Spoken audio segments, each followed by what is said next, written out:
Hello, it's another surrogacy video. I haven't done one of these for a while, but people have been asking and we have a bit to update with the parental order. So I thought I would come on and do a video, surrogacy updates, and answer the much asked question towards the end of the video, which is, will I be doing surrogacy again? So I'll get to that at the end.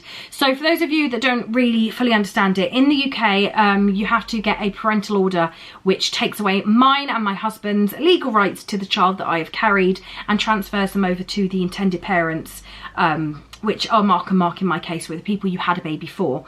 So here, because I'm married and because I'm the birth mother, I automatically go on the birth certificate once baby is born. Even if it's gestational surrogacy, it's not my egg, not my sperm. Not that I have sperm, not my husband's sperm. Even if it's got absolutely nothing to do with me, it's a gestational one, gone through IVF, no relation to the embryo, baby, whatever at all, I will still go on the birth certificate because I have carried this child, and my husband will still go on it because we are married. So myself and my husband have legal rights to Sophie still to this day. And when the baby that you've carried as a surrogate is 6 weeks old and younger than 6 months old, because there's a cut-off at 6 months, the intended parents go to court, a family court, and they get a C52 or C51 form, I forget. It's £215. They fill it all in, they hand it into the courts, and it triggers the parental order process. So the court will actually allocate you a CAF-CAS officer. And CAF-CAS are a service kind of like social services that work in the courts, and when you've got like custody battles or anything like that going on in the courts, or any kind of mediation which involves legal side of courts, I believe that's when CAF-CAS will be involved. So what they will do is they will do an investigation, which means like meeting up with you or talking on the phone or whatever. They will speak to the intended parents, they will make sure everything's above board and everything's legal. They'll make sure I haven't been paid in any way. They will make sure I have had my expenses covered.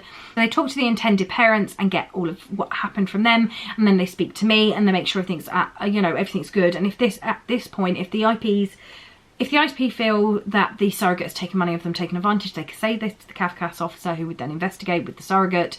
If I feel that I was out of pocket and I wanted to raise any concerns about the fact that I was basically poor from doing this, I would speak to the CAF-CAS officer, who would make it clear that this would need to be resolved before they would give the go-ahead to the judge to grant the parental order. And it's usually a gentle kick to any intended parents that try and withhold payments until after parental order has been granted. And I would say to any surrogates watching this, do not agree to that. I'm sure if it has happened to you and your intended parent has said, no, you're not getting paid until after parental order, and they did pay you, do leave me a comment down below. But I've never, the only people that have ever told me about it have like literally been screwed out of thousands of pounds. So that's kind of what the CAF-CAS there is, to make sure everything's legal, no one's taking advantage of anybody else, everything's fine, everyone's safe, no one's crazy, no one's got a criminal record that we need to be concerned about. If you've got any concerns about an intended parent's care of the child, or if it comes to like that they've got a drug or an alcohol addiction or something like that, again, you would speak to CAF-CAS, or it would be flagged by social services or whatever, because they do check with you. The social services do a like cursory check on everyone involved. I've had it done twice now, I think, probably having a check pretty much right about now, and I've never known about it. Like, I've never been made aware of it. I just know it happens, and I don't really hear anything about it, so that's fine. And then on the final date, which we have got at the end of February, which I'm very, very excited to do, we go up to the court and the judge will grant the parental order after looking at the report that the CAF-CAS officer has compiled. My husband and I will have signed legal documents waiving our rights to Sophie as our child, and her parental responsibility will be handed over to Mark and Mark.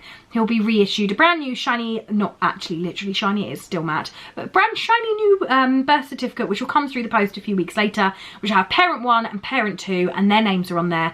Darren and I are free. We no longer have 4 children. We go back to having 3 children, and everybody leaves happy, and it's a really amazing, wonderful experience. I will hopefully vlog it for anyone that is interested. Let me know down below if you want to see that, because I might do that. But it's going to be a really lovely day, and because of when it is, my children are going to be off of school, and we are all going to get together and go up to the court and actually spend a day, because it's actually happening in Chelmsford, which is pretty much where I used to live when I was at university. I lived just off of New London Road, and the court is on New London Road in Chelmsford. I went to WITL College on the outskirts of Chelmsford to do my animal science degree, and we're going to go back there, and hopefully I might even take the children to see my friend's memorial plaque that I did my degree with. She unfortunately passed away a few years after, we graduated, and she had a little something done at the college, so I might go and see that, or show the children the house I used to live in for 2 years when I moved out of halls, or show them like the town centre and like the place I spent 3 years of my life. And yeah, Darren and I were still together before I went off to university. He proposed to me just before I started university, and which house I was in when I was planning our wedding and everything, because I got married shortly after I graduated at 21. I was a baby. I don't know when my mum let me get married. And it'd be really nice to show their children, you know, that area really, because I worked in the pub, I worked in the centre. It'll be amazing to go back down Molsham Street and stuff. So I'm really looking forward to that, but mostly I'm looking forward to signing away the 4th child that I don't really want, and knowing her parents have got full rights to her and they never have to worry about parentage with their own daughter. It's just, I'm really excited. And yeah, I'm looking forward to that. So that's the end. By the end of February, this will all be done. Hopefully everything will be fine. Hopefully it won't be postponed. Nothing will come up that's a problem. I'm just really excited. Next up is all the questioning about whether I'm going to go again. And I'm doing the same thing. I'm doing it again. I swore blind I would not do surrogacy again. I was like, no, I'm done. I'm never doing this again. I think I said that several times. And yet here I am a few months later. I'm like, oh, I'd love to give Sophie a little baby brother or sister. Oh, I hate myself. I hate pregnancy. What is wrong with my brain? But I just look at Mark and Mark with her and how happy they are and how wonderful it is. And I just think, oh, I could do it again. Someone slap me. My husband might slap me. My kids, George is not how he's like, no, get a hysterectomy. Seriously, just get a hysterectomy and then you can't do it anymore. I was like, you really don't want me to go again? He's like, but mummy, you're so miserable when you're pregnant. I was like, I am. I hate being pregnant. I don't even like being pregnant. I don't float through it looking all beautiful. I look disturbing and I feel like crap. But seeing their joy, seeing what it does, I just, so annoying. However, as much as I've got these stupid hormonal urges, if I'm completely honest, I do not think I will be cleared.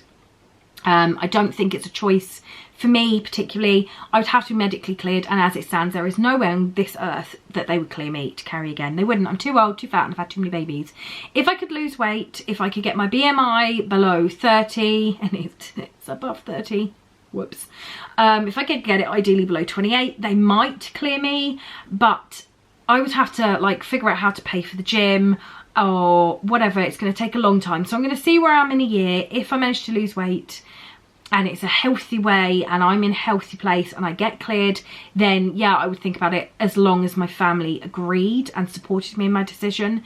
However, that being said, I do not think that even if I don't even think if I lost weight, they'll clear me. I don't know, because of the hemorrhage after I had Sophie and everything, and I don't know if the kids would back me up. So I don't think it's going to happen. But I can't lie, there are those sort of urges to do it. And I don't know why I get that. I don't. But I just think it's such an amazing thing that, yeah, part of me really would love to go again. But I can't say I'm going to. So pretty much the answer is no, I would imagine. But I can't lie and say I don't want to, because there is a part of me that would just one more time. But I always said I was going to do 3 and then I was going to stop, and I've done 3. So we will see. All right, I'm going to see you all soon. Have a wonderful, wonderful week and take care. All right, bye.